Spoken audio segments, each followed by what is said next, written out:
জয় ঠাকুর। শ্রী শ্রী রামকৃষ্ণ পুঁথি চতুর্থ খণ্ড থেকে আমাদের পাঠ চলছে। এখন আমরা পাঠ করছি ভক্তদের সঙ্গে নানা রঙ্গ এই অধ্যায় থেকে। আজ আমরা পাঠ করব পৃষ্ঠা সংখ্যা 470 থেকে 471।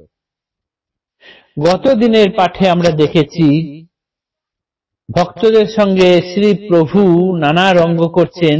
এই অংশে প্রতাপ হাজরার সঙ্গে ঠাকুরের নানান রঙ্গ কথা। প্রতাপ হাজরা নিজে বিচারী বৈষ্ণব ছিলেন, নিজেকে প্রভূত জ্ঞানী পণ্ডিত এরকম ভাবতেন, কিন্তু তার জ্ঞান ছিল সবই শুষ্ক জ্ঞান ঠাকুরের কথায়। তথাপি তার নিজের গর্ব ছিল যে সে অনেক কিছু জানে। কিন্তু ঠাকুর দেখছেন তাকে দিয়ে কিছু সুসংস্কার না করিয়ে নিলেই নয়, সেই জন্য ঠাকুর ইচ্ছা করে তার পদসেবা করাতেন হাজরাকে দিয়ে। হাজরা কিন্তু এতে একদম রাজি ছিলেন না, কিন্তু মুখে কিছু বলতে পারতেন না।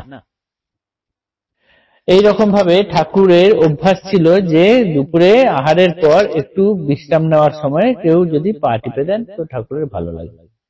হাজরাকে সেই কাজটা দেওয়ায় হাজরা করতেন, মনে বিরক্ত নিয়ে হলেও করতেন। কিন্তু দিনের পর দিন এরকম করতে করতে হাজরার বিরক্ত লাগছে। একদিন তো এরকম ভাবে কাটা মুড়ি দিয়ে শুয়ে আছেন ঠাকুর, তখন রঙ্গ করতে করতে হুকা নিয়ে দুপুর বেলায় খেয়ে খুঁজে খুঁজে তার কাছে গেছেন এবং হুকায় টান দিয়ে ধোয়া মুখ ভর্তি করে নিয়ে সেই ধোয়া নিয়ে হাজরার মুখ কাপড় সরিয়ে তার নাকের মধ্যে দিয়ে দিয়েছেন। ফলে হাজরা উঠে পড়েছেন এবং বাধ্য হয়ে ঠাকুরের কাছে আবার এসেছেন, এসে পদসেবা করছেন। কিন্তু ঠাকুরের একটা ধর্ম এরকম ছিল যে কারোর অদর্শনে কাউকে না দেখতে পেয়ে ঠাকুর যেমন অস্থির হয়ে উঠতেন, আবার চাইলে খুব আপন জনকেও যখন তিনি মন থেকে সরিয়ে দিতেন তখন দিনের পর দিন তার নামটি পর্যন্ত উচ্চারণ করতেন না। হাজরার ক্ষেত্রেও তাই। হাজরাকে ভীষণ ভাবে তিনি পদসেবার জন্য ব্যস্ত রাখতেন, বারবার বলতেন, অনুরোধ করতেন, হাজরা করত। কিন্তু হঠাৎ করে একদিন থেকে সেই পদসেবা বা পায়ে হাত বোলানোর কাজটি হাজরাকে দিয়ে বন্ধ করে দিলেন।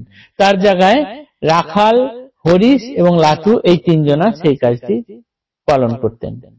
হাজরা প্রথম দেখলেন ভালোই হয়েছে, বাঁচা গেছে।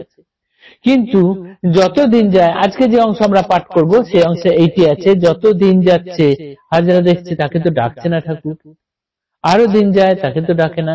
এইরকম ভাবে 15 দিন প্রায় চলে গেল, তবুও না ডাকায় হাজরার মনের মধ্যে এবারে তোলপাড় করছে। মনে মনে একটা ইচ্ছা জাগছে ঠাকুরের পদসেবা করার জন্য। এতদিন তিনি নিজে ইচ্ছায় করছিলেন না, এখন স্বেচ্ছায় পদসেবা করার ইচ্ছা মনের ভেতর জাগছে। এই যে পরিবর্তনটুকু ঠাকুর এই পরিবর্তনটুকুই হাজরার মধ্যে আনতে চেয়েছিলেন। এতদিনে হাজরার হৃদয়ে ঠাকুরের প্রতি বিশ্বাস হয়েছে, তার চরণ সেবার জন্য হাজরার হৃদয়ে কাকুতি মিনতি করছে। এইবার হাজরা বুঝতে পারলেন ঠাকুর যে এরকম ভাবের মানুষ, হাজরাকে পদসেবা করতে স্পর্শ করতে দিচ্ছেন না এই কারণেই ঠাকুর যেরকম মহাপুরুষ, যেরকম পবিত্র হৃদয়, হাজরার মতো অপবিত্র বা পাপী মানুষের স্পর্শ বিষের দংশনের মতো মনে হয়, তাই ঠাকুর স্পর্শ করতে দিতেন না। এইরকম ভাবে একদিন জোর জবরদস্তি করে ঠাকুরের কাছ থেকে পদসেবার অংশগ্রহণ করলেন। সেই অংশটুকুই আজকে আমরা পাঠ করে শোনাচ্ছি।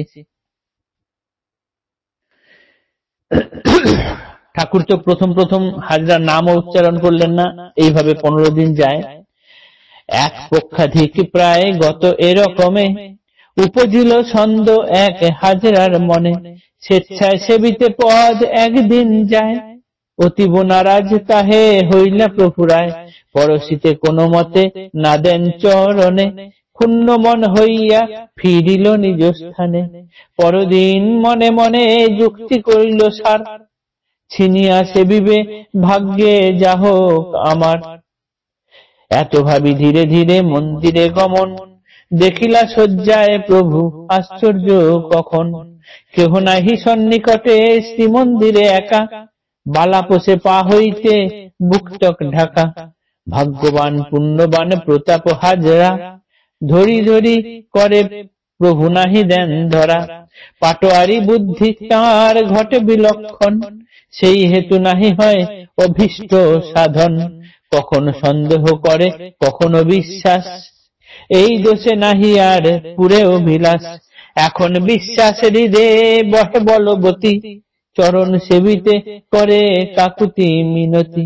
কোন মতে প্রভুদেব না হন শিকার, হাজরা বুঝিল দেহে পাপের সঞ্চার।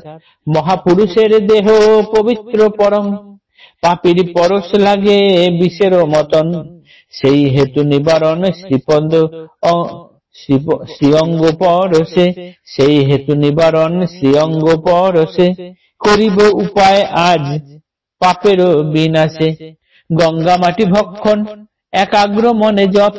এই দুই মহৌষধি বিনাশিতে পাপ। এত ভাবি মশারি খাটায় সেই ক্ষণে, রচনা করিলা শয্যা কম্বল আসনে। শিয়রে মাটির তাল গুলি গুলি খায়, নয়ন মুদিয়া জপ করেন শয্যায়। প্রতাপের জপে প্রভু ভকত বৎসল, শ্রীমন্দিরে বিছানায় হইয়া চঞ্চল। নীরবে গোপন ভাবে যান ধীরে ধীরে, প্রতাপ শুইয়া যেতা মশারির আড়ে। বারে বারে মন্দস্বরে ডাকেন তাহায়, রোগ ভরে করে জপ নাহি দেয় সায়। অভিমান বলবান ততই অন্তরে, যতই ডাকেন প্রভু পদ সেবিবারে। অবশেষে গরজিয়া মান ভরে কয়, পদ সেবিবারে না পারিব মহাশয়। প্রত্যুত্তরে সবিনয়ে প্রভুর আমার, বেশি নহে পরশিবে মাত্র একবার।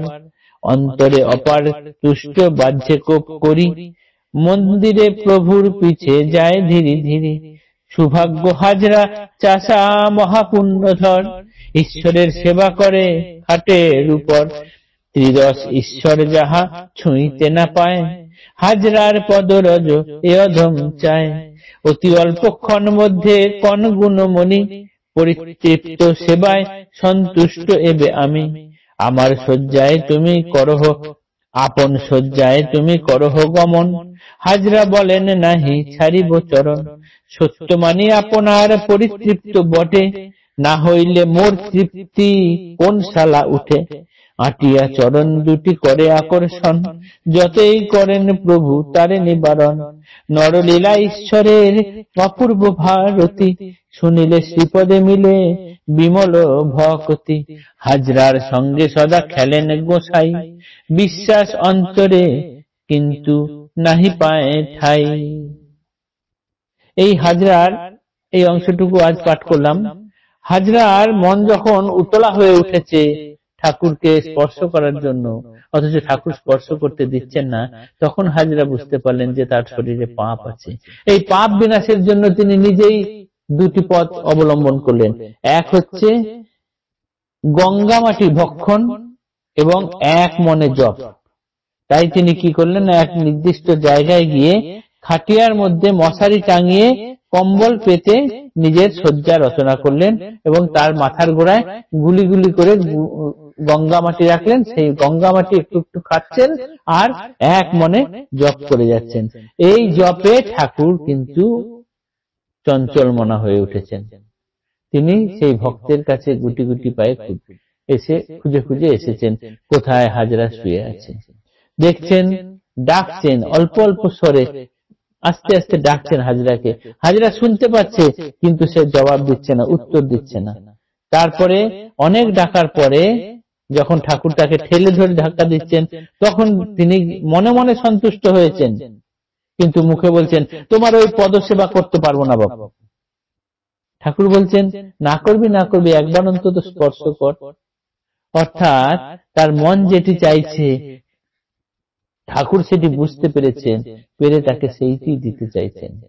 কিন্তু হাজরা সেটা ভেতরে ভেতরে পরিতৃপ্ত হলেও মুখে কিছু বলছেন না। এরপর ঠাকুরের সঙ্গে গুটি গুটি গেলেন মন্দিরে। মন্দিরে গিয়ে বিছানায় বসে, ঠাকুরের বিছানায় বসে তার পদসেবা করতে লাগছেন। পুথিকার বলছেন কি সৌভাগ্য, ত্রিদশ ঈশ্বর যাহা ছুঁইতে না পায়, হাজরার পদরজ এ অধম চায়। ত্রিদশ ঈশ্বর যাকে ছুঁতে পারে না, হাজরা সেই পদসেবা করছেন। সুতরাং সেই হাজরার পদরেণু এই অধম অর্থাৎ প্রতিকার চায়। এরপর হাজরা অল্পক্ষণ করে ঠাকুরকে পা টিপে দিয়েছেন, ঠাকুর বলেছেন ঠিক আছে হয়ে গেছে যাও, কিন্তু হাজরা ছাড়তে রাজি নন। বলছেন তোমার তৃপ্তি হয়েছে বটে, এটা মানলাম, কিন্তু আমার অন্তর থেকে যতক্ষণ তৃপ্তি না হয় কোন শালা তোমাকে ছাড়ে। ঠাকুর যতই তাকে সরানোর চেষ্টা করছেন, হাজরা ছাড়ছে না, পা দুটো জোর করে টেনে ধরে রেখেছেন। এই রকম ভাবে লীলা খেলার অংশটুকু আমরা দেখলাম, এইখানে বর্ণনা আছে। আজ এই পর্যন্তই পাঠ থাকলো, আগামী দিনে পরের অংশ পাঠ করব। জয় ঠাকুর, নমস্কার।